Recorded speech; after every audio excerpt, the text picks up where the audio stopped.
Españoles en la olla presenta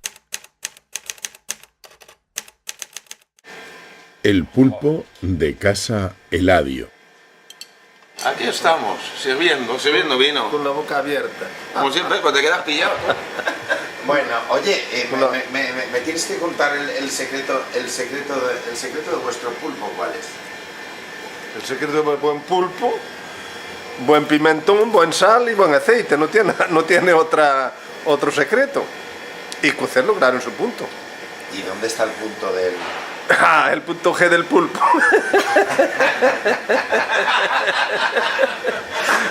El punto G del pulpo.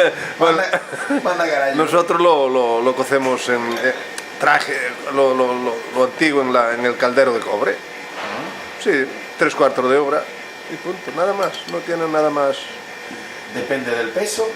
Bueno, claro, nosotros son casi todos los pulpos, vienen iguales 3, 4, 5 kilos, todos tienen la misma.